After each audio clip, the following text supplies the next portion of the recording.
goodness, that we also honor God. My relatives can give names to my child or to any child in the family because of the relationship.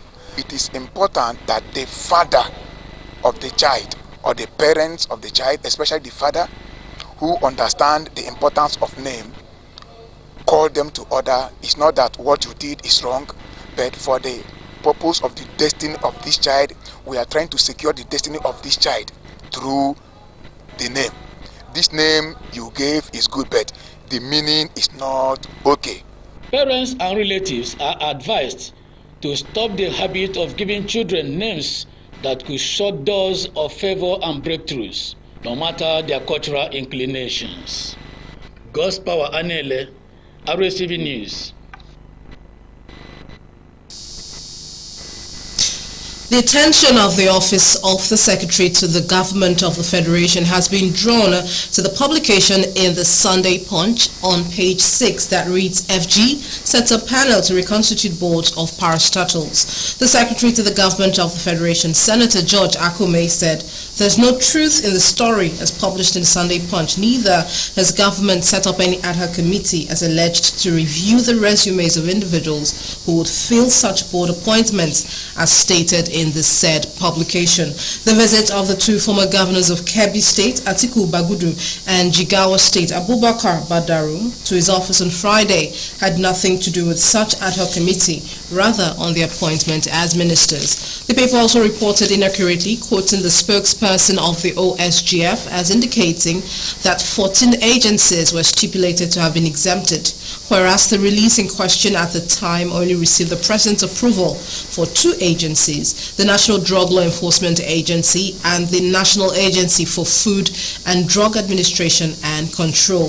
The SGF admonished media personnel to always cross-check information directly from authorized people in his office, rather than depending on some social media reports which may be inaccurate.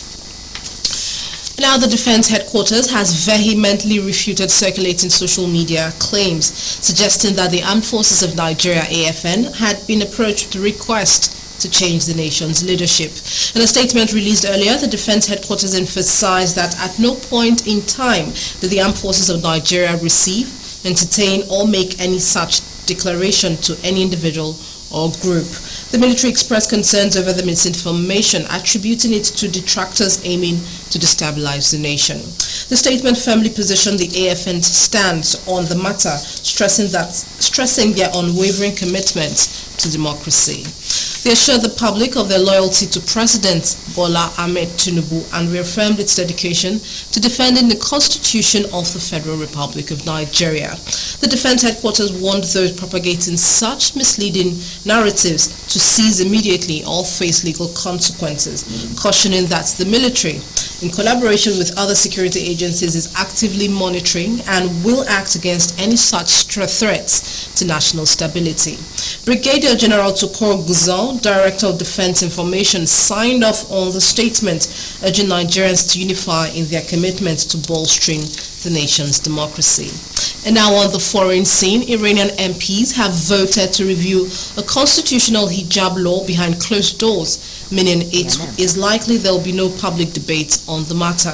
The hijab and chastity bill would impose a raft of new punishments on women who fail to wear the headscarf. The law was drafted in response to months of mass protests triggered by the death in custody of a woman who was accused of not wearing her hijab correctly.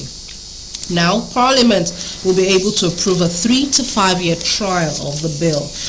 Iran's Council of Guardians, the country's most powerful legislative body, will first have to approve this. The report added that once the trial begins, MPs will then be able to change the legislation, ultimately making it a permanent law. And in sports, heavyweight Anthony Joshua spectacularly knocked out Robert Helenius with one punch in round 7 after boxing tentatively in the first half of the fight at London's O2 Arena. The 33-year-old Briton, who was jeered by fans during the bout, landed nothing of note until a huge right to the jaw ended Helenius' night. The win, Joshua's first stoppage victory in 2.5 years, set up a blockbuster fight with American Deontay Wilder in January. After the knockout, An emotionally charged and smiling Joshua climbed out of the ring, high-fived fans and shared a beer with Irish mixed martial arts star Conor McGregor. Helenas needed oxygen after the heavy knockdown, but recovered and left the ring unassisted after congratulating Joshua. Joshua extends his record to 26 wins with 23 stoppages and 3 defeats, while Finland's Helenas, who took the bout on a week's notice after Britain Dillian White failed a voluntary drug test, loses his 5th pro fight in 36 outings. And that's it on the news update this morning. It's the beginning to a fantastic week. Do remember, you can do anything you set your mind to do. News update is the end, and Dawn Train continues. I am Akilachi Kije. Good morning.